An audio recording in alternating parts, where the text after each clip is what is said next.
78 minutes. That is the precise length of time police are understood to have waited before going into the elementary school in Texas to tackle the gunman who killed 19 children and 2 teachers. Public anger has been growing since the revelation on Friday. Officers waited in a hallway as children trapped with the teenage gunman made desperate emergency calls. The US Department of Justice is looking at this, is going to investigate the cause of this delay. President Biden met grieving families on a visit to Uvalde earlier, along with survivors and first responders. Barbara Pletasher reports from the town. This is the hardest visit a president has to make, especially when the victims are so young. Mr. Biden and his wife Jill joined the mourning of a devastated community, pausing to recognize each of those murdered at this school, 19 children and 2 teachers. The president draws on his personal history in these moments of public grief because he's lost 2 children of his own. A bouquet of flowers added to the mound of remembrance that seeks to dampen the horror by honoring the dead. The rampage began when the teenage gunman entered the school through a back door, armed with a high-power rifle. Children as young as 8 were trapped with him for an hour before security forces finally stormed in. The Justice Department announced today it would review the police response. Mr. Biden went on to meet privately with the families of victims. He also attended a church service. As he left, the crowd outside called for action.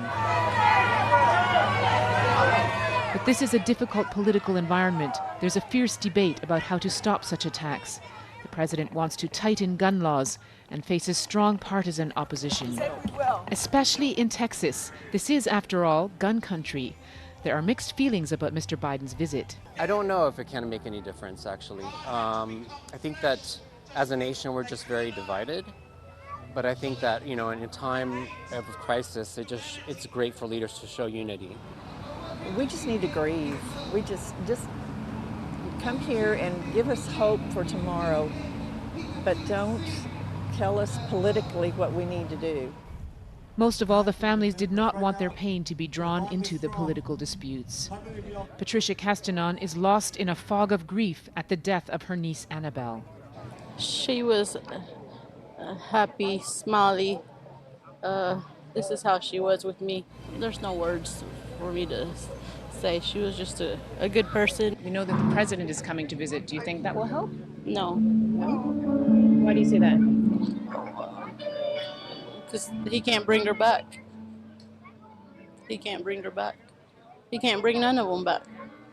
And nobody can. He can't bring them back, and he's struggling to protect others. His biggest obstacle is how to prevent this from happening again. Barbara Pletasher, BBC News, Uvalde, Texas. Earlier we spoke to US gun law expert Robert Spitzer about the criticism that the police waited for more than an hour before dealing with the gunman. There is a strategy which says that if there's an active shooter, police responders need to go in immediately.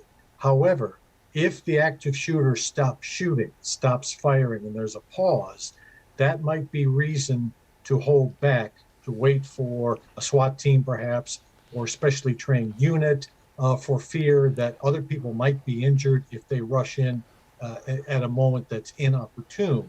That would be the justification. That happened at the Pulse nightclub in Florida several years ago, where there was a long delay before the authorities finally went in. The problem in the case of the Texas school is apparently they shouldn't have waited. And the initial instinct of at least some of the police officers on scene to go right in was countermanded because they got orders not to do that. And in retrospect, I mean, we don't know because we don't have a full investigation yet, but it looks like that was a mistake. And indeed, even the police officials said that.